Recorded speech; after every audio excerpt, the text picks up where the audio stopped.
Bonjour chers amis, merci d'être au Club 700. Toute l'équipe vous salue et je sais que les témoignages de la semaine dernière vous ont vraiment marqué. Eh bien, cette semaine, nous en avons encore de très bonnes pour vous avec le pasteur qui a déjà une surprise pour commencer. Comment ça va? Très bien, merci. En fait, dire à nos amis oui. que cette émission existe grâce à eux. Ça, c'est très important. Il faut qu'ils le sachent. Oui. N'est-ce pas? Oui. Voilà. Ça existe grâce à vous. C'est votre émission. Et aujourd'hui, nous allons regarder l'exemple de Steve. Abandonné par son père à l'âge de 12 ans, il a grandi rempli de haine et de colère. Et il désirait même mourir. Quelle est la suite? Eh bien, découvrez. Je passais mon temps dans la rue. Je perdais la tête et je ne pouvais pas m'arrêter. Je me suis dit que la seule manière d'en finir était de mourir. Je ne me souciais plus de ma vie. J'avais perdu tout ce qui avait compté pour moi. Steve Banner avait 12 ans lorsque son père abandonna sa famille pour une autre femme. Peu après, la vie de Steve connut un changement très négatif. J'ai commencé à traîner dans les rues le soir, à boire de l'alcool, à fumer de l'herbe. Mon père n'était plus là pour me dire ce qui n'était pas bon. Il était parti. À 17 ans, Steve avait déjà abandonné l'école. Et l'usage récréatif de drogue devint rapidement une dépendance implacable. Au cours des 10 années qui suivirent, je prenais chaque jour de la méthamphétamine. Je fumais la meth et je restais éveillé toute une semaine. Je devais en prendre chaque jour pour pouvoir fonctionner normalement. Je ne travaillais pas. Je survivais et payais ma drogue en vendant moi-même et en volant. Sa mère, qui était chrétienne, luttait contre le cancer et pour le salut de son fils dans la prière. Je lui ai fait vivre un enfer.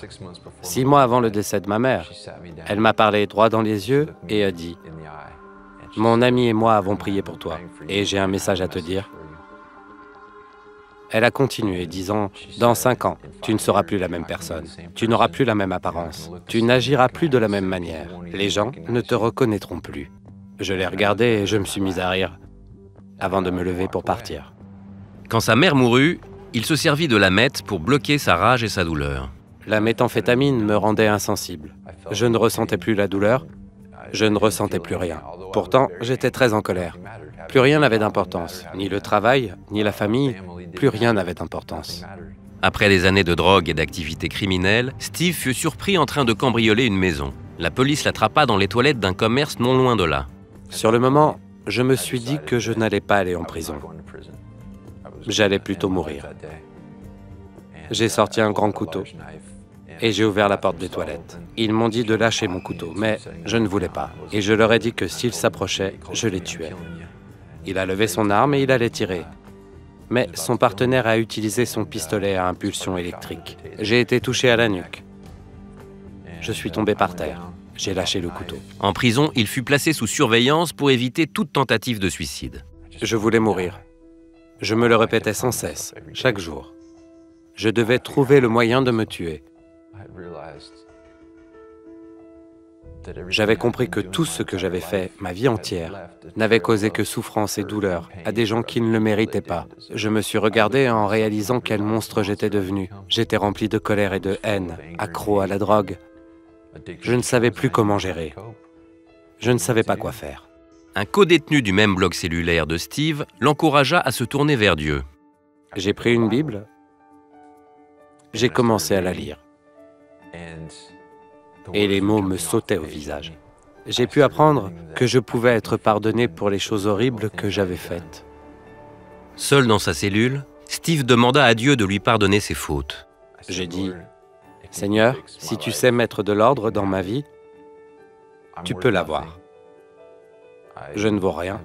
J'ai complètement gâché ma vie, mais la voici. Elle est pour toi. » J'ai senti une chaleur, j'ai senti sa présence.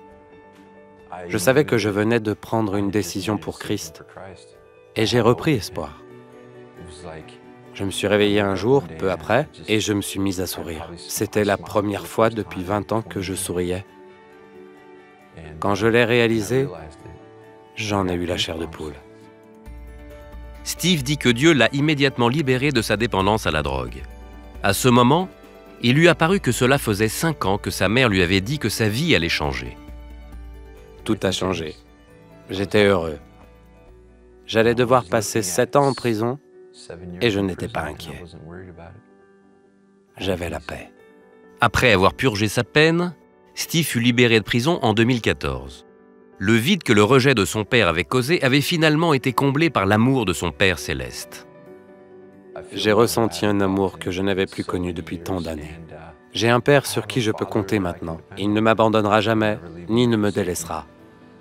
Vous n'êtes jamais trop loin pour lui.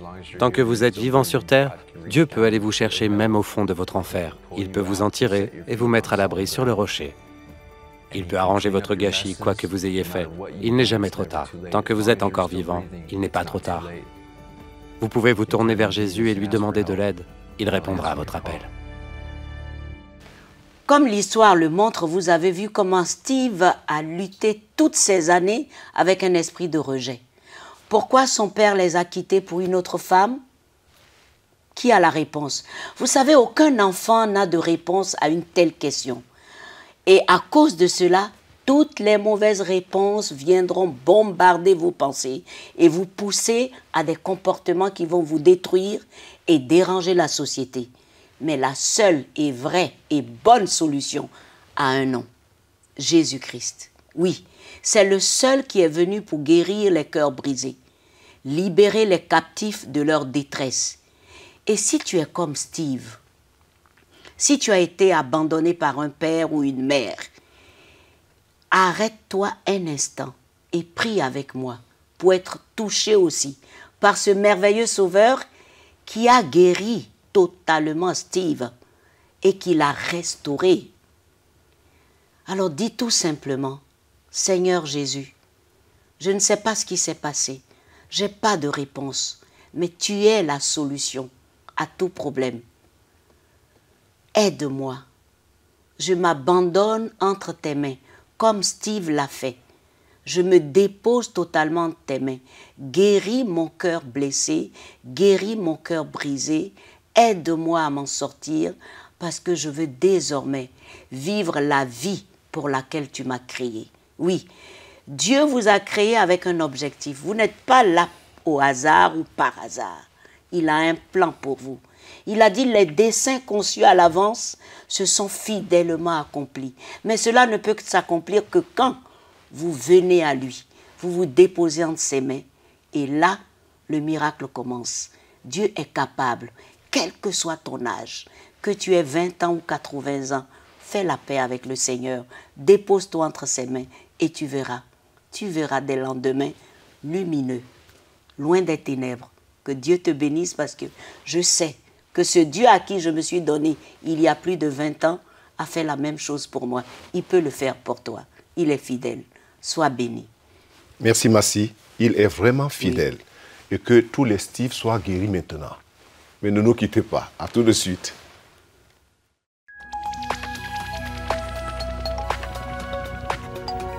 Si vous avez des questions spirituelles, des besoins de prière ou même si vous avez besoin de conseils, n'hésitez pas à nous contacter aujourd'hui à cette adresse ou au numéro suivant. Nos conseillers sont là pour vous aider. N'oubliez pas, nous sommes là pour vous.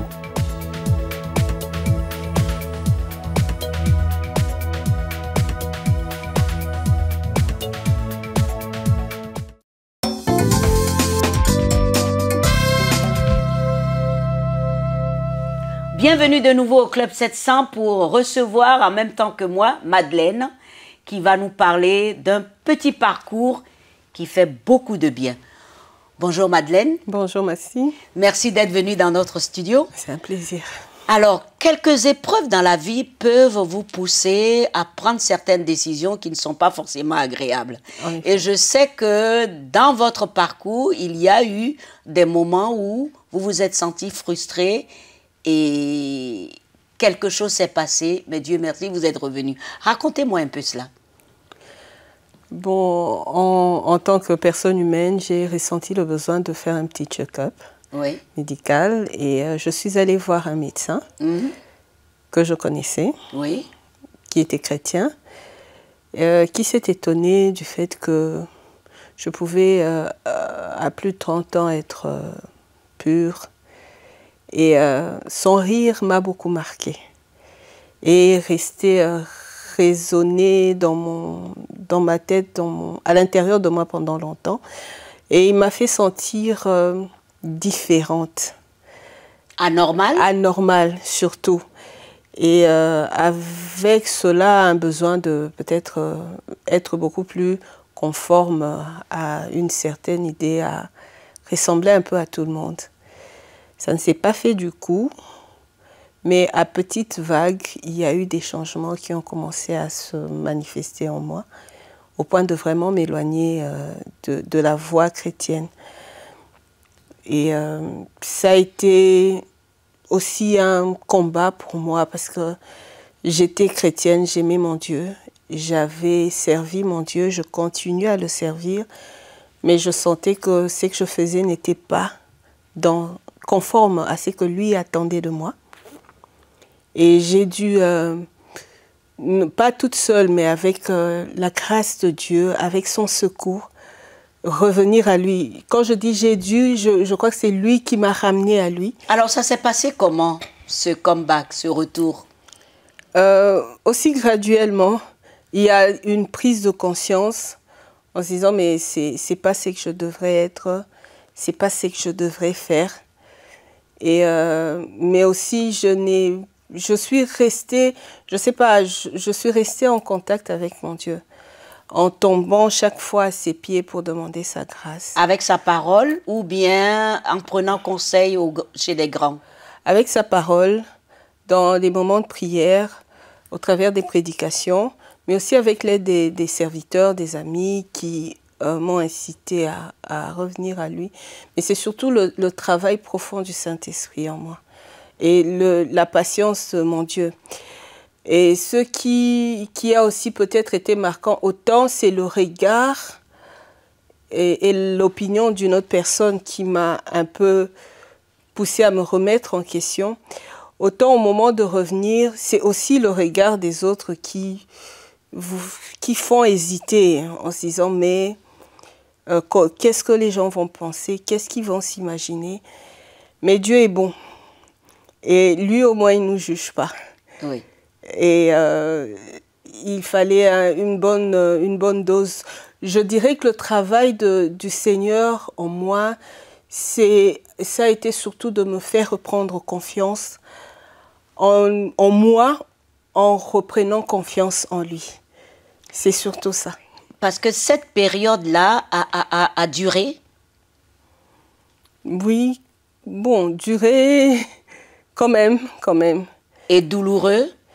Évidemment, évidemment.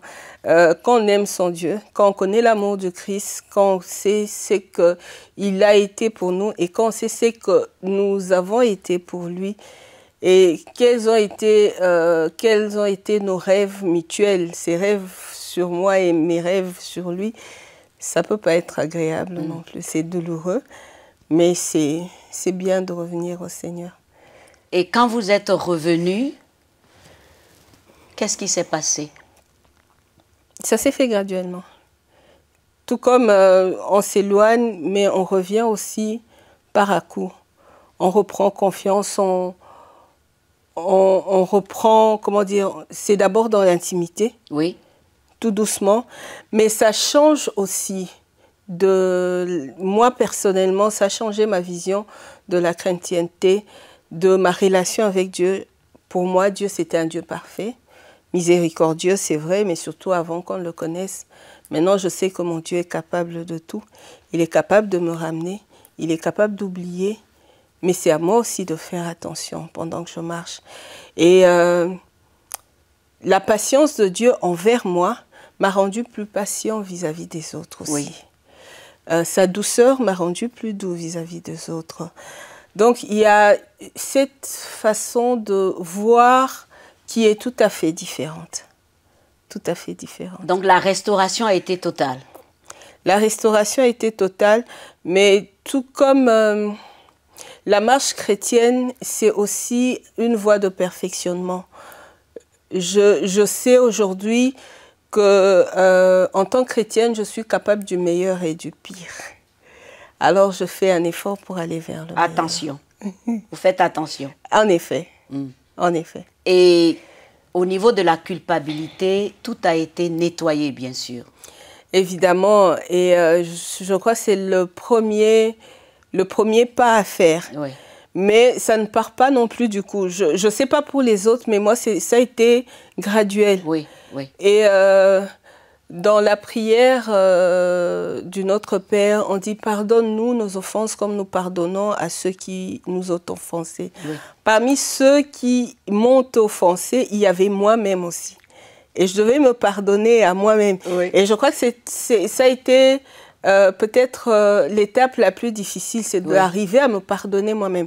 Du moment que j'ai réussi à me pardonner moi-même, j'ai pu me relever par la grâce du Seigneur, en effet. Dieu soit loué. Alors, Madeleine, qu'est-ce que tu peux dire à toutes ces personnes qui ont pris de bonnes décisions d'être pures devant le Seigneur et qui, à un moment donné, à cause du regard des autres ou des comportements des autres, disent des choses qui peuvent les froisser? Qu'est-ce que vous pouvez dire à ceux qui vous regardent en ce moment? Pendant tout ce temps, il y a un passage d'un film qui m'a beaucoup... Je crois que je n'oublierai jamais, c'est dans le film Jésus de Nazareth de Marco Zeffirelli. Oui. Au moment, c'est un scénario, ça ne se trouve pas textuellement ainsi dans la Bible, mais au moment où Jésus va vers Matthieu, qui était un percepteur d'impôts, donc catégorisé homme de mauvaise vie, le scénariste fait jouer à Pierre un rôle qui... on montre Pierre qui demande au Seigneur de ne pas y aller parce que c'est une personne de mauvaise vie. Oui. Et on fait dire à Jésus, Pierre, le cœur de Dieu, donc le cœur de notre Seigneur, n'est que miséricorde et pardon. Et c'est peut-être là le message que j'aimerais transmettre à ceux et celles qui nous suivent. Premièrement, quel que soit la profondeur ou le niveau... le niveau que vous avez atteint dans votre chute, le cœur de Dieu est miséricorde et pardon. Si on se rappelle de ça, on pourra se relever. On pourra se relever. Et à l'Église, c'est de savoir tendre la main à celui qui est tombé. C'est pas toujours ce qui se passe. Merci. Je vous en prie. Merci. Merci d'être venu. Je vous en prie. Eh bien, mes amis, avec Madeleine, il y a vraiment beaucoup à apprendre, mais ne nous quittez pas. À tout de suite.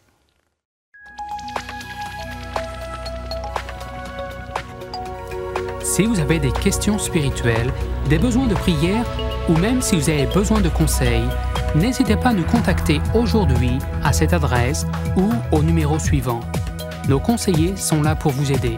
N'oubliez pas, nous sommes là pour vous.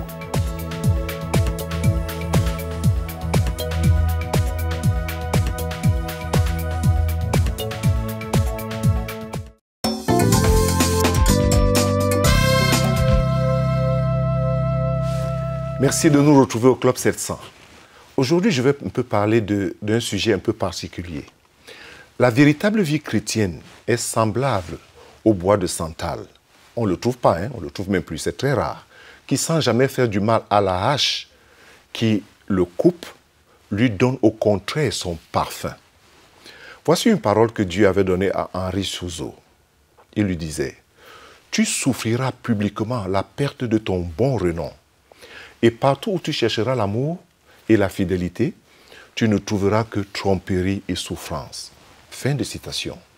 Cette même parole a été répétée à toute une multitude de chrétiens qui ont dû faire, eux aussi, la même expérience. Si tel n'avait pas été le plan de Dieu pour nous, Dieu ne nous aurait pas demandé d'expérimenter ces choses. Mais s'il le veut, qui sommes-nous aujourd'hui pour nous opposer à lui? Nous devons plutôt accepter de façon joyeuse tout ce qui nous arrive et ne jamais permettre le moindre doute s'enraciner dans notre cœur. Quand en le permettant, nous élevons une barrière entre Dieu et nous. Et ainsi, nous allons détruire notre capacité de réaliser sa présence et nous allons nous priver de cette communion avec lui. Dans ce monde où tous les saints prophètes et apôtres et même le Seigneur lui-même ont souffert, personne ne peut échapper à la souffrance. Et cela ne peut arriver que en reniant la vérité ou en se détournant de Dieu, en faisant alliance avec le monde ou avec le péché. D'autre part, le Seigneur nous accorde un grand privilège en nous faisant l'honneur d'avoir part à la communion de ses souffrances, comme il est dit. C'est ce que la Bible dit. Je voudrais t'inviter à prier avec moi, s'il te plaît, à faire un pas dans ce que tu vis avec le Seigneur ou dans ta vie en ce moment. Seigneur Jésus, pardonne-moi. Pardonne-moi ma rébellion et ma vie de péché. Je le regrette sincèrement, Seigneur. Et en ce moment même, en te demandant de me pardonner, je t'invite également dans mon cœur d'être mon sauveur et mon Seigneur personnel. Amen. Ne quitte pas ta place, s'il te plaît. Parce que je voudrais faire une prière. Donne-moi juste encore quelques minutes pour prier pour toi. Seigneur, je prie pour ceux qui suivent en ce moment-ci cette émission et qui sont dans des besoins et dans des difficultés. Je prie qu'au nom de Jésus-Christ, dans ton amour inconditionnel, tu te révèles à plusieurs en ce moment. Et que ceux qui sont malades, Seigneur, je prie que tu les guérisses. Je prie pour la révélation de la puissance qu'il y a dans le nom de Jésus et la révélation qu'il y a dans la puissance de ton nom. Je t'en supplie, Seigneur, et révèle-toi puissamment au nom de Jésus-Christ. Recevez votre guérison, recevez la paix en Dieu et la santé. Amen et Amen. Merci. Amen. Merci, pasteur, pour la santé. On en a besoin. Si vous avez été touché, si vous avez été guéri, faites-nous signe. Allez sur notre page Facebook ou téléphonez à notre bureau et partagez votre témoignage avec nous. Nous allons maintenant commencer les questions-réponses, votre rubrique préférée avec le pasteur. OK. Très bien. Prêt? Oui, prêt, merci. Bonjour, pasteur. Je suis à l'université, j'ai 22 ans. Mes parents ne me donnent plus l'argent de poche pour mes besoins. Donc, le seul moyen pour moi, pour l'obtenir, c'est à travers les hommes. Que faire? Je pense que la personne qui pose cette question, que faire, doit être une fille. Bien sûr. C'est vrai que les garçons aujourd'hui aussi sont oui. Tordus dans ce genre de voies. Tu n'oses pas dire ça. Oui, dans ce genre de choses. Non, si les parents ne te donnent plus... Je ne connais pas la raison pour laquelle les parents ne lui donnent plus l'argent de poche, mais ce n'est pas une porte ouverte pour se tourner de l'autre côté vers les hommes, c'est-à-dire les exploiter ou les escroquer. Oui. Il faut qu'elle cherche quelque chose à faire. Oui, du travail, il faut travailler. Il faut faire quelque chose. Et même, de l'autre côté, il faut s'humilier aussi. Ça voudrait dire qu'il y a quelque chose qui ne va pas dans sa relation avec ses parents. Oui. Ce n'est pas pour rien. Les parents ne se lèvent pas un matin comme ça, décident de ne plus te donner l'argent de poche. Sachant bien que tu vas à l'école. Voilà, tu vas à l'école. Et puis, si on ne te donne pas, alors change d'attitude. Travaille. Trouve quelque chose à faire pour ne pas vivre dans le péché ou dans l'exploitation ou dans dépendre des hommes qui maintenant vont commencer à t'utiliser pour... Non, ce n'est pas la bonne... Que faire? Faire ce qu'il faut faire, c'est de travailler ou alors s'humilier auprès de ses parents, leur demander pardon et continuer à bénéficier de leur aide. Très bien. Pasteur, je n'arrive pas à trouver une femme. Oh, il y en a plusieurs. Les femmes, merci. Qu'est-ce que la personne veut? En fait, c'est bien que la personne se tourne d'abord vers le Seigneur. Hein? C'est très important, Massi. On dit qu'on n'arrive pas à trouver une femme. Je trouve quand même cela peut... comment dire ça? Je ne pense pas que le problème de la personne n'arrive pas à trouver une femme. La personne doit être difficile. Bon? Oui, c'est la personne qui doit être difficile. Parce que trouver une femme, je sais, ce n'est pas facile. Mais lorsqu'on a le cœur bon, on a la bonne attitude et on prie. Je veux une femme pour quoi? Je veux une femme pour... faire son ménage. Voilà, ou bien je veux une femme... Pour le servir. Pour le servir, ou je veux une femme pour vivre une vie normale et tout ça. Tous ceux qui veulent des femmes qui demandent à Dieu. La Bible dit que si quelqu'un manque quelque chose, qu'il demande au Seigneur. Bien sûr. Et le Seigneur va amener la bonne personne vers toi. Mais rassure-toi que toi-même, tu es dans de bonnes conditions pour garder une femme et payer les factures. Merci, pasteur. Garder une femme et payer les factures. Ça, c'est pas mal, ça. Mes amis, je vous emmène en Inde maintenant où Durga avait beaucoup de mal à nourrir ses enfants. Elle avait vraiment un grand besoin. Regardons. La petite Karuna a 5 ans et sa petite sœur Gayatri 3 ans. Elles perdirent leur père il y a quelques années quand il fut électrocuté alors qu'il réparait un moteur à son travail. Leur mère Durga, n'ayant jamais été à l'école, n'eut d'autre choix que de travailler au champ. Nous étions très tristes de voir notre mère partir travailler alors que nous restions tout seuls à la maison. Nous aurions été heureux si elle avait pu rester à la maison avec nous. Ce que je gagnais ne suffisait pas pour nourrir mes enfants et moi-même. Puis un jour, un pasteur lui parla d'un cours de couture gratuit offert par CBN. J'ai appris à coudre toutes sortes de choses. Des robes, des blouses, des jupes. Durga voulait utiliser ses nouvelles compétences en commençant sa propre affaire, mais elle n'avait pas d'argent pour acheter une machine à coudre. Alors après les 6 mois de cours de couture, nous lui en avons offert une toute neuve. J'étais très heureuse d'avoir reçu une machine à coudre. À présent, je ne dois plus quitter la maison pour gagner ma vie. C'est tellement agréable de pouvoir m'occuper de mes filles tout en sachant que je peux pourvoir à leurs besoins. Nous ne sommes plus seuls. Notre mère peut rester à la maison avec nous et nous préparer des repas chauds. Merci de nous avoir donné une machine à coudre. Dieu merci pour la veuve Durga. 3 ans, 5 ans, elle peut les regarder maintenant avec le sourire, avec confiance pour l'avenir. Ce qui me réjouit, merci, lorsqu'on voit ces témoignages, c'est lorsque chaque fois qu'on voit une famille ou un enfant, surtout les enfants, sont toujours les premières victimes, c'est eux. Oui. C'est-à-dire qu'on voit retrouver le sourire parce qu'ils ont de quoi manger, ils ont où dormir, ils ont quoi se vêtir, ils peuvent aller à l'école. Voilà. Avec tout ce qu'on offre comme super bouffe, qui sont heureux. Voilà, et ça fait un pan de guérison, hein. C'est-à-dire que c'est une partie de l'humanité qui est touchée, qui est guérie, et c'est touchant. Un cœur joyeux rend le corps... Voilà, et c'est la santé. C'est la santé pour le corps. Et on ne cessera pas de dire merci. Merci à tous les partenaires. Et les futurs partenaires. Les donateurs. et nous disons, hein, c'est ce que je dis toujours, c'est-à-dire dans cette chaîne d'amour-là, que nos partenaires de maintenant peuvent inviter leurs amis aussi à devenir partenaires. Oui, exactement. Voilà.